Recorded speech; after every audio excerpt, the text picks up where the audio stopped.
My name is Genghis Shakhan. I am the managing attorney at Shakhan and Wilkerson Law. Thank you for joining us for another installment of an important video. Today we are discussing accountability courts here in Georgia. We'll talk a little bit about how they work and who qualifies for them. As always, it's a pleasure to join you, for you to join us, rather. My name is Genghis Shakhan. I'm the managing attorney.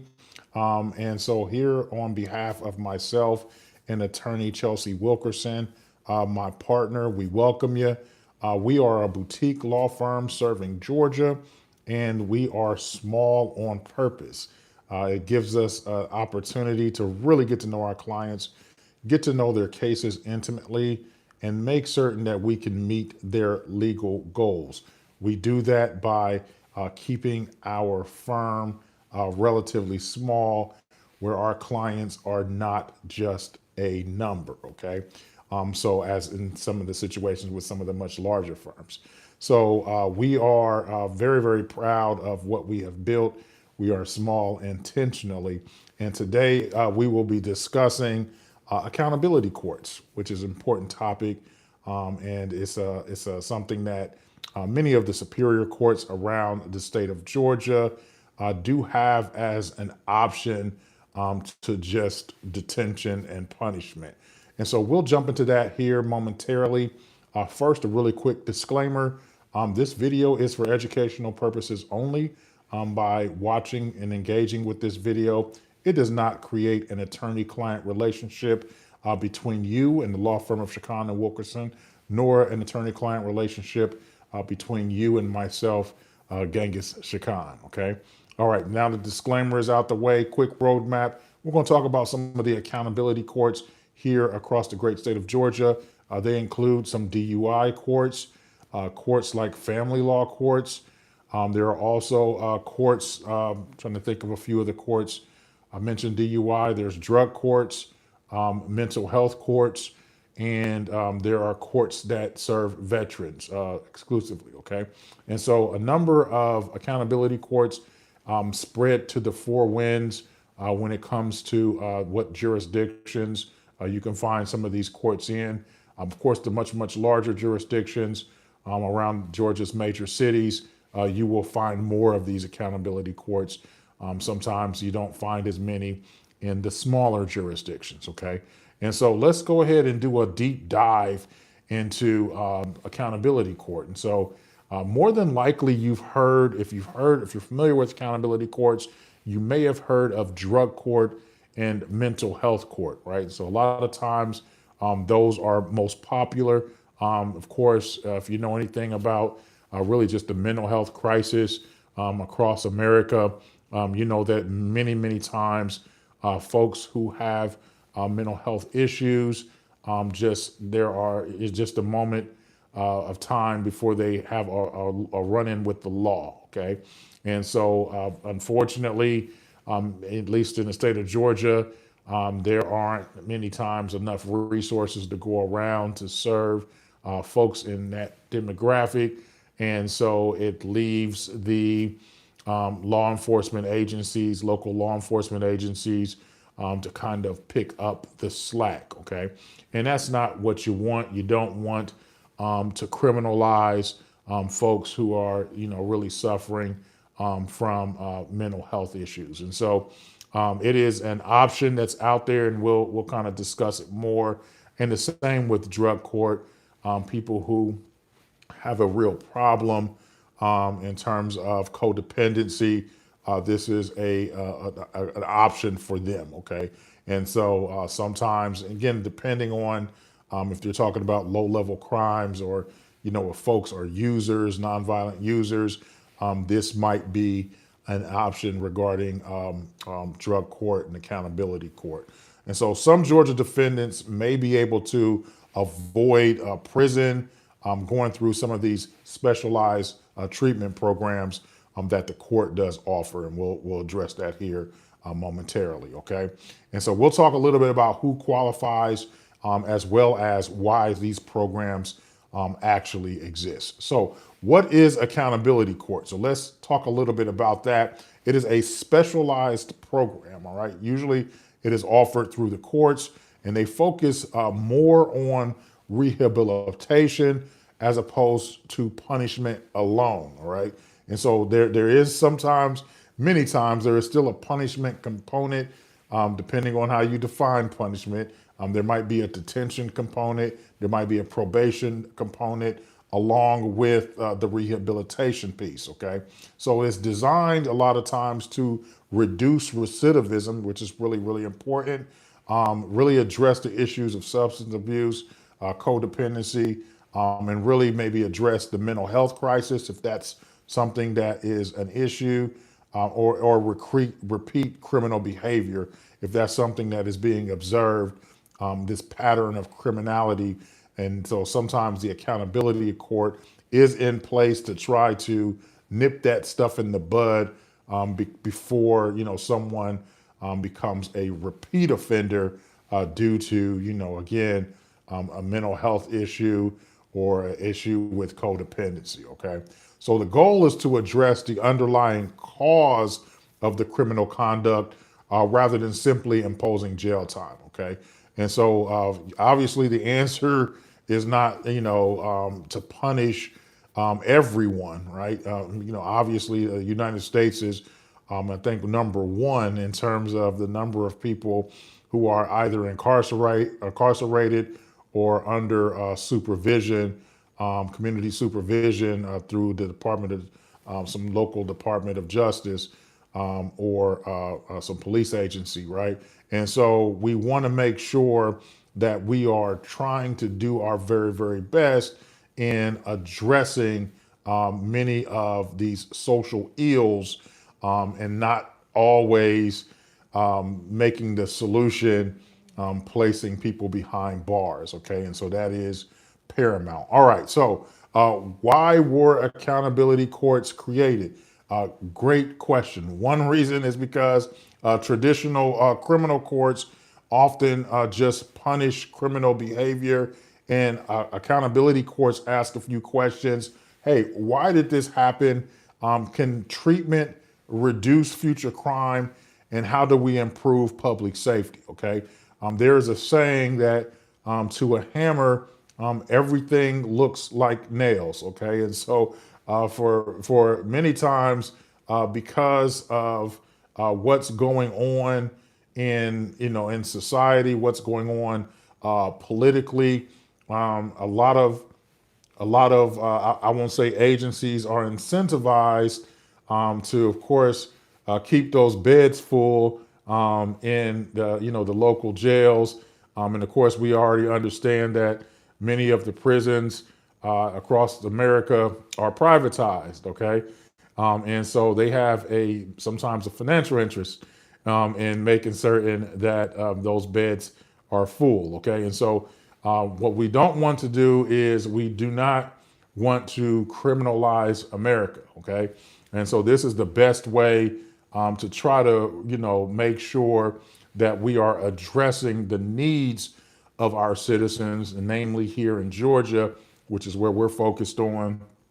And just the solution can't be to lock everybody up. That's it's not sustainable. It's not a real solution.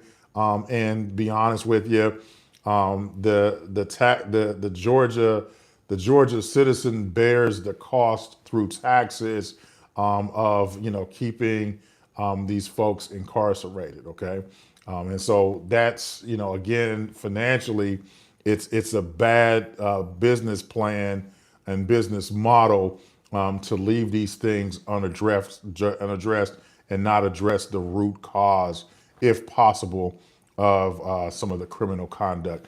Much of it we understand. Anyone that studies this stuff is directly correlated a lot of times to job opportunities. Okay, and so that's a dirty little secret, that a lot of times where there are few job opportunities, you're going to see a direct correlation in criminal conduct and enforcement in certain communities. And so that's a little something that we'll discuss at another time.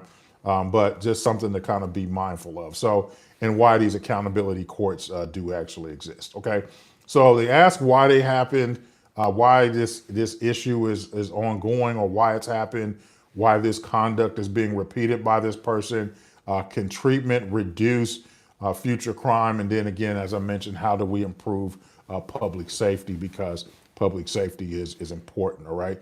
So research has shown that implementing treatment courts can reduce repeat offending conduct for many participants. Right. So super important to see if we can, decrease recidivism. Right. Now, so let's talk a little bit about some of the common accountability courts, at least here in the state of Georgia. And again, be mindful that not all jurisdictions have all of these courts. Some do, most do not. The larger jurisdictions, obviously, they have more resources, and they may see more bodies, right? And so some of these programs are specific to different areas around Georgia. Many of the jurisdictions around Georgia, the larger ones, do have a drug court. Okay, and so drug court is designed for individuals who are struggling with substance abuse or substance use disorders. Okay, and so that is the intent of having drug court. They focus on treatment, sobriety, frequent drug use if that's an issue, counseling, as well as recovery. Okay, and so I have referred clients to drug court, and I've seen again the benefits of clients going through drug court, and drug court can change lives if of course the client takes it seriously. Okay, and so we'll talk a little bit about what comes with drug court. And so Georgia DUI, there's a DUI court. Again, these are in the much larger jurisdictions. You won't find them in smaller jurisdictions a lot of times. And they are kind of post-conviction treatment-based programs a lot of times for repeat offenders, okay? So DUI court for repeat offenders, and again, for repeat offenders who do qualify, they focus on alcohol treatment, substance abuse counseling, monitoring, as well as accountability, okay? There's mental health court. And this, again, is another one that's pretty popular. It's for defendants whose criminal behavior may be linked to mental illness, all right? And so I've had clients as a public defender, conflict defender, that have mental health issues, okay? That have committed criminal acts. And so services may include psychiatric treatment, medication management, as well as counseling and community support. Another is Veterans Treatment Court, designed for military veterans, all right? So again, you'll see this a lot of times in some of the larger jurisdictions, or you may see it in some of those jurisdictions that have a lot of military veterans in them. All right, so places that have a bunch of veterans, you start talking about like Houston County, Middle Georgia. You start talking about Richmond, Augusta, even in places in Metro Atlanta. You're going to find in Chatham County, you're going to find a lot of veterans around some of these bases, and so you'll probably see these types of courts in some of those jurisdictions. Again, it's not in every jurisdiction, and it's not in every jurisdiction that I named. Just talking about places around Georgia that may have increased veteran numbers. Okay, so Veterans Treatment Court is again is designed for military veterans. It might address things like PTSD, depression, substance abuse, as well as trauma. Okay, so many veterans suffer from some of this stuff. Some of this stuff bleeds over.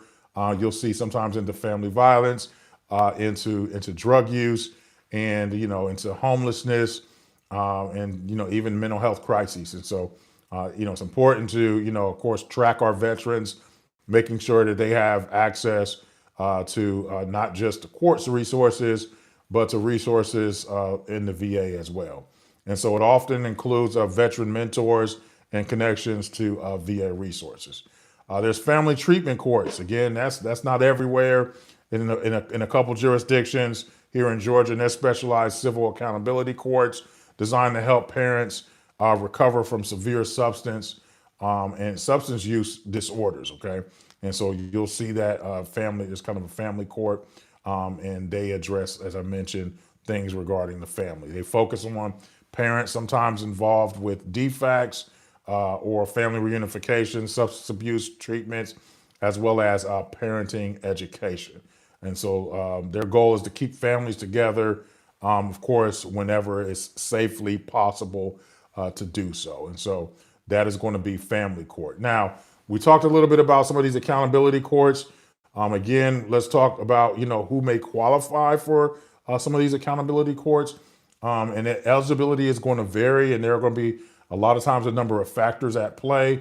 Namely, the number one factor is going to be that criminal history, criminal background, and of course, the nature of the offense, right? So if you're talking about these high level offenses, serious and egregious acts, sometimes the accountability court is not going to accept these parties simply because they're going to essentially leave the justice system to deal with and punish that conduct, right? Again, nature of the offense, risk assessment, and that might be again tethered to the nature of the offense, the substance abuse diagnosis. So it depends on where folks fall on that continuum regarding essentially being a user that is trapped in the cycle of, again, codependency. Veteran status, if you're talking about the veterans, you do have to be a veteran to go through the veteran court. And then, of course, there's a willingness to participate. If someone's not willing to participate, then, it doesn't make sense to put them into one of these accountability courts, okay? And so not every defendant qualifies. I have tried to push people through, and I've been unsuccessful in instances. And so important to note that not everyone is going to make it onto accountability court, okay? They don't have a lot of slots. And again, it just depends on the jurisdiction because it is a specialized program. And a lot of times people, really want to go through the program because, many times it comes with what people perceive as fewer restrictions than you might get in a situation where you're going to be detained. And so what happens after acceptance to the program? We could talk a little bit about that. One that, participants often agree to regular court appearances, drug and alcohol testing, as well as counseling and treatment. Okay. And then some programs require employment, being gainfully employed, and on working on, maybe some advanced education and, maybe even community service. It really depends on the program, depends on the jurisdiction. And then frequent meeting with probation officers or case managers. Okay. So you have to keep in mind that many of these programs are highly structured. If you have a problem with structure, then you might not last. Okay. You might want to keep that in mind if you are someone that is recommended to one of these programs. And I'm going to talk a little bit about the length of time you can expect to stay in some of these programs as well. Now, what do judges do regarding the participants in programs like this? They are essentially, it's unlike what you would see in a traditional courtroom. The judge takes a very active role, okay, as opposed to sometimes in a courtroom, they are more of a referee, okay? The judge reviews your progress, might encourage participants, address setbacks because there are sometimes setbacks, reward success, okay? So sometimes there's a reward for getting through a program and impose sanctions or violations where appropriate if you're becoming a problem or you are at risk of not finishing the program, okay? So relationships between the participant and the judge is often more interactive than you would see in a traditional courtroom. That's one of the perks of going through the program, okay? And there are a number of incentives to be successful in the program. So one, sometimes you will receive reduced supervision, right? Obviously, if it's a lot better maybe than being detained, okay? Or fewer reporting requirements, or public recognition in court, or advancement through program phases, or graduation from the program. Those are some of the perks in belonging to these programs. And there are now just not perks, there are consequences for violations that might be committed while you're inside the program and not following the rules of the program. And so some of those might result in increased drug testing, community service, curfews that are imposed, additional counseling, or short periods of incarceration in some cases, or you might just be removed from the program altogether. Okay. And that puts you back, where you started, back at square one. All right. And so, how long do some of these accountability courts last? I'll talk briefly about it. Some of them last, many of them between 12, 18, 24 months, right? You want to keep in mind that, and some can be longer just depending on really the participant's progress and again, the program's structure, okay? And so the accountability court is full of benefits. So you're being treated. Some of the benefits include you're receiving treatment instead of incarceration. In appropriate cases, it's lowering the risk of the possibility that the participant will reoffend.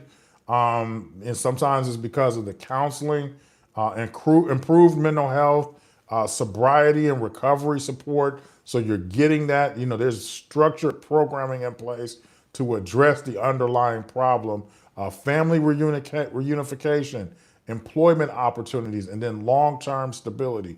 So sometimes, people, that road to recovery is really important. And for some people, like in drug court, they can help participants get back to where they need to be. Now, some of the challenges, these programs really require a commitment. You do have to be mindful of that. And so some of them have pretty strict rules, and you have to attend treatment, pretty religiously and consistently, and appear in court regularly.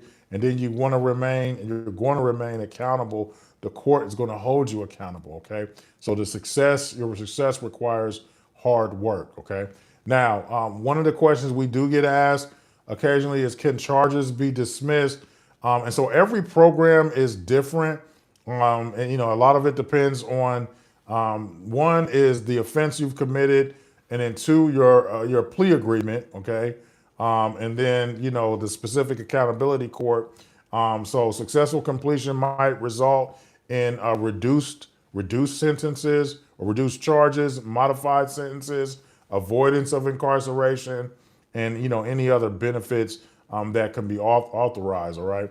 And so not every program, is important to know, not going through all of these programs, not many of them result in just a dismissal of your charges. Okay. And so your attorney can be more helpful in maybe explaining that to you, depending again on where and what jurisdiction you are in and what program you're in. And of course, if there was a plea agreement, that was offered as well, what that might have looked like. There's also something that you have to be mindful of. Okay. So what happens if you fail the program? If you are terminated from the program, what could happen is your case returns back to the traditional criminal court, and again, you're back at square one, and you can face, of course, sentencing, probation consequences, as well as jail or prison or any other kind of penalties. Okay. Now, let's talk a little bit about how an attorney can help. An experienced criminal defense attorney can help in many ways. They can, determine your eligibility for some of these courts. They can advocate for your admission. They can negotiate with the prosecutor, explain to you the program requirements, as well as protect your rights. Okay, and help you navigate through the court, accountability court, so you're not violating and basically being terminated. Okay, so some of the misconceptions I will say, and having conversations with clients that are either anticipating going through accountability court or they're in accountability court, is hey, this is a quick and easy way out. That is absolutely false. There is a lot of work involved, and you have to be up to the task, or you're going to find yourself on the outside looking in. Another is that anyone can get in, and that is categorically false as well. They are very discriminate about who, and many times, and even doesn't matter what jurisdiction, who gets into these accountability courts. Not everyone makes it in, or you don't have to work. And so that's not true either. Some accountability courts require you to work really hard, right? And it just really, again, depends on the court, depends on the jurisdiction, all right?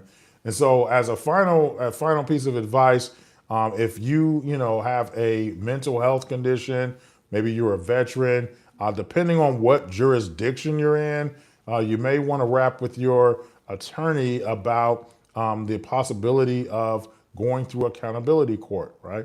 And so most attorneys, if they will review, really what the charges are, they'll know the facts of the case, the factual basis for the charges, and they'll maybe have a relationship with the prosecutor, the local prosecutor. Maybe they can recommend accountability court where it might be appropriate and where they know that their client might be eligible. Okay. As always, if you need a criminal defense attorney, feel free to give us a call at 404-999-9529. Forgot our number for a moment. Or 478-845-1213. Or you can tap the link up there in our bio to chat with our receptionist at any time or schedule a consultation. We'd be happy to chat with you. Okay. Thank you for joining us for this video. If it's been helpful, please give us a like, maybe share it with someone that you know is going through maybe a criminal matter and accountability might be on the table. They're considering it and they're thinking about the pros and the cons of moving forward with it. Okay. All right. Thank you for joining us, and we hope to see you on our next installment.